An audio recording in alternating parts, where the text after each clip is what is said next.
Christian Thielemann conducts Bruckner. Yes, I know. The very idea sends shivers down your spine.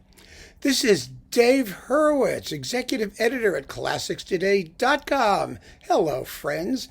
It's time to lament another dreadful Bruckner performance by Christian Thielemann. Oh my goodness. Now, we just talked about him, didn't we? We talked about how he's trying to become sort of a throwback to the style of conductor who only played limited repertoire, in this case, the German repertoire. And he's trying to make his reputation on just that limited range of stuff. And he does have his strengths. He's a good opera conductor. He's done some splendid recordings of Richard Strauss. He knows his Wagner, although his conducting of it separately has been pretty terrible. But what he really wants to do is spend the rest of his life running around doing the same old symphonies by Bruckner. Yeah, absolutely. I get it. And so do you, I'm sure. Now, what's wrong with this latest recording of the Romantic Symphony? Oh, where do we start? It's actually a very fundamental issue. It's not a function of tempo. His tempi are completely reasonable, even on the quick side at the beginning of the first movement, quite surprisingly so. What happens is that as the music gathers power, as it becomes more exciting, it becomes heavier and duller, and Thielemann seems to have no feel for textural layering whatsoever.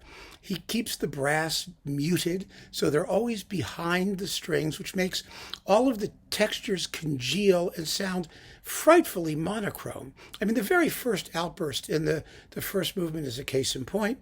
Another is the scherzo, which has all that wonderful triplet motion in the brass, at the climaxes, when the trumpets are just going dum, ba-dum, ba-dum, ba-dum, but behind them, the horns are going da-da-da-da-da-da-da-da-da-da-da-da-da-da.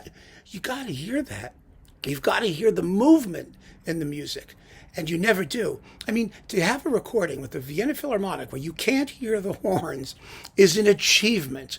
It's truly an achievement to have them just drowned out by a timpani roll and some string tremolos. That's really pitiful. But that's emblematic of Thielemann's whole approach. He fusses. He fusses with the second subjects, particularly. The finale, it's absolutely dreadful. Absolutely dreadful. Between each clause, you know how the second subject of the finale goes, right? It's ya da da da dum ba da da da dum. Slow at first, and then we get the cheerful, cheeky part, ya da dum bum bum bum ba ba ba bum, right? And then that stops, and then we get ya da da dum bum bum bum ba, right? Every single time between all these phrases, he has to make an expressive retard to draw attention to himself. He does the same thing in the first movement. You get this feeling that you can tell exactly what he's going to do. And he pays no attention to the actual melody. Granted, these are contrapuntal ideas. Usually they're presented with a top and a bottom simultaneously, but they have to sound simultaneous.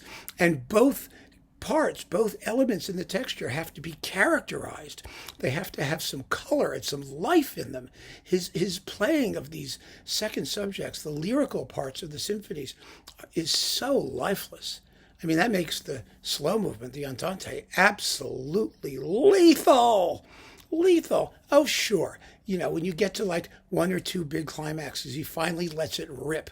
But you don't want to wait 20 minutes for that to happen. It makes the whole thing dire. Partly it's the recorded sound. These are, I guess, live recordings, and they're done in conjunction with Unitel videos. Like, why would you want to watch this? Why on earth would anybody want to watch this? And then you get, of course, the booklet. The booklet is hilarious. I have to say, you're looking at the words, and then you see this. Und mich schauert im Herzensgrunde,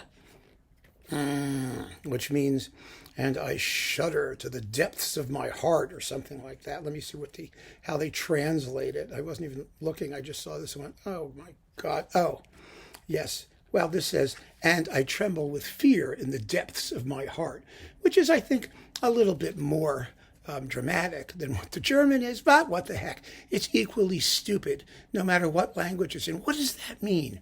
You have to ask yourself, what are they selling? Are they selling a piece of music? Are they selling a gorgeous, majestic, expressive, humane, warm, lyrical, dynamic piece of music? Or are they trying to sell some sort of trance-like horror experience? You know, it's part of that faux spirituality that surrounds, unfortunately, the music of Bruckner. Yes, it does. And it's one of the things that's so off-putting about it. Yes, Bruckner was Catholic. Good for him. Yes, he had a mystical bent, and his music expresses that because music can express that. That's perfectly fine. Perfectly fine. But that's not something that accrues to the performer. It should be something that the performer operates to selflessly express in conducting the music. It's not supposed to be some sort of, religious ritual. It just isn't. And I really find the whole thing very, very off-putting. It even extends to the edition that Thielemann uses. He uses the old Haas edition, which is wonderful, isn't it? Because in a way, it's kind of a slap in the face to the modern musicological cult of doing 400 editions of every single symphony and scientifically, pseudo-scientifically, I might add, analyzing whatever he did on any given day and publishing it separately as a complete and independent work all by itself. No. He's going back to Haas. And that's also significant. It's also part of his whole rehabilitation of the German nationalist school, because Haas was, of course, a Nazi, which is why he was kicked out of his job trying to do the authentic editions for the Gesellschaft, and his role was taken over by Leopold Novak. And so, to do Haas, not that there's anything wrong with Haas. His editions are fine, I think. I mean, they're just fine. I love his version of the Eighth. I don't, let his politics get in the way with my enjoyment of the music. I really don't. But Thielemann is making a point in selecting this edition, just as Furtwängler and Knappertsbusch made a point of preferring the older editions, the pre-Haas editions. I think it's fascinating. I think there's some, tacit subtext here. But of course, they're both cults. They're cults in different ways. One is what you might call the nationalist cult. The other is the internationalist cult. It's kind of like, the Catholics versus the Huguenots, or the Reformation and Counter-Reformation, the wars of religion. That's what this is in dealing with Bruckner editions. And so that's what Thielemann has done to stake his claim. The fact that anybody would care what edition you use and that it means anything to stake your claim in one of these things just shows you what kind of a demented bubble these people are operating in. It's so strange, and I think completely off-putting, entirely apart from the fact that the music making is just so boring.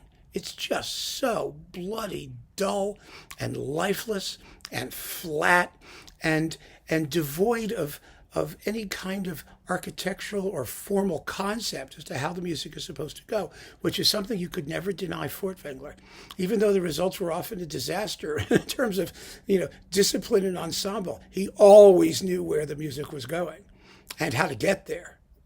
Give him credit for that.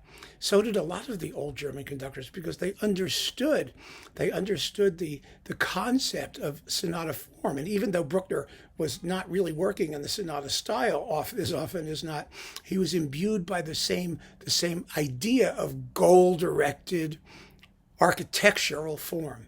And that's what's missing in these symphonies, the architecture. They're just one moment after another with nothing binding them together and no overarching sense of the work as a single entity, just a selection of picky little moments with not enough brass. So that, my friends, is Thielemann's version of the Romantic Symphony of our good old friend Anton Bruckner. Okay, guys, relax. It's over. It's over. Just keep on listening. Thanks for joining me. Take care.